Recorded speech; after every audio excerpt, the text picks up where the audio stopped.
So on the Thursday now, day one of racing. I haven't actually filmed that much today. I haven't done much. I just sort of tried to relax as much as possible between breakfast and lunch, and then came down here to the track where I've been for a couple of hours. Got the track like ready, changed the gear. For the scratch race, we're going to be running 58, 14, 111 gear inches.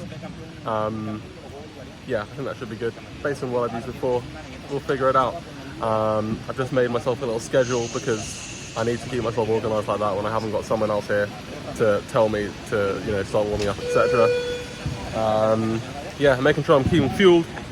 I didn't know the exact time of my start, and it's an hour later than I thought, so I've just banged like 4 of these cereal bars, but I've got the gels, and I think we're topping up, keeping the carbs topped up. We're about to start the caffeine protocol 1 hour before the race. I think I'm going to go big today. I'm going to go real big. 225 milligrams, that's a 150 gel, and a 75 hydration tab like this, and that should make us good for the scratch race. In the background, that's just women's team pursuit getting off now. I'm probably not going to be able to record that much before the race now because I'm just going to be full focus, but yeah, ready to get this kicked off. Feeling really good actually today compared to yesterday. The illness, whatever tingle of illness was there, has left my body. So yeah, I think just some good sleep is what I needed, and fingers crossed we can get a good result in the scratch race. So first, a quick shout out to the guys from Bolivia. I got onto the track and immediately realised I had no one to push me off for the start.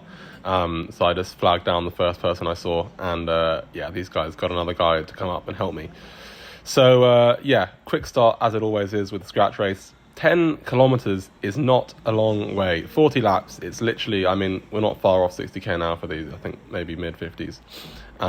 So the race is only going to be like 12-13 minutes long, and we're up to speed pretty quickly. I'm yeah, I guess just trying to get a good bearing because I'm still, you know, a little bit rusty on the track, but it comes quick. Once you've done a few laps of race speed, you're like, okay, you're locked in. And yeah, it was actually pretty chill for the first few laps, but very quickly it started kicking off. One thing I noticed from watching this back is that I was riding very, not sure the right word, maybe timidly, maybe conservatively. I would never swing all the way up the track, and always try to make sure I was close to swing back down the track, which I think is less efficient, because you're having to do a bit more of an effort to accelerate back again, especially when you're trying to stay closer to the front. But yeah, I mean, it's a learning curve. It's a learning curve. So we can see the guy. I can't even read that. I think that's Chile. Who's gone solo. This guy went, and I was, yeah. You can see me on the right. I ain't chasing that. No way, dog. Yeah, he got like a quarter lap, and then I think it almost went up to half a lap at one point. And I was like, really, is that it? Like, is this guy just gonna win? No, he got brought back actually pretty quickly, and it ended up splitting to shreds. So I nearly got caught up in a crash here as a small group was going off the front, little chop of wheels, and yeah, luckily I was above the track, but it could have very easily been, I could have been the wrong side of that. But yeah, I think there was like 4 guys off the front here, the rest of the group, you know, kind of chasing, and I think this is the point where it started splitting up a little. So I found a good wheel here. The American guy came past me to bridge across up to the guys up front, and he actually did a huge pull. And I was like, sick, thanks, dog. But he was actually just really strong, and I think he got second in the end. Yeah, so we ended up getting back up to these guys. I'm struggling to remember. It's the next day now I'm recording this, and you know how these races go. So many moves go back and come and go that it's hard to keep track. But I think that was like the last boat kind of thing, where it was those 4 guys up front, and then us 2 and maybe 1 or 2 other guys, and then that was the front group that was like the only guys on the lead lap in the end. So that was quite a decisive point in the race.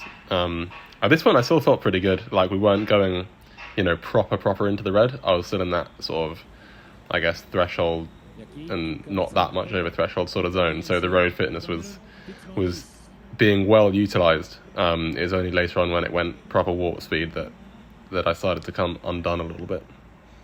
It's funny looking back at the video where there's points in the race where I really thought I was in a proper solid aero tuck like here, and you look back and it's like, dude, you are not aero tuck. This is like, you know, classic case of feels aero but is not aero, especially when your heart rate's a little bit redlined.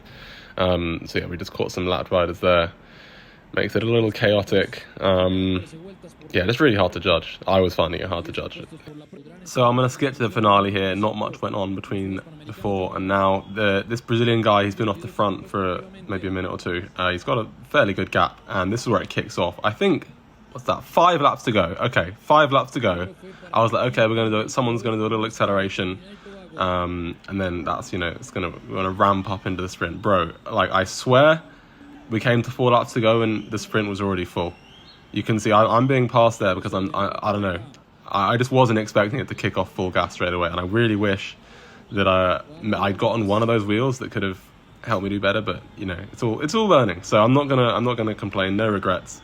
So you can see here, it's just a line. Like no one's really in the draft properly.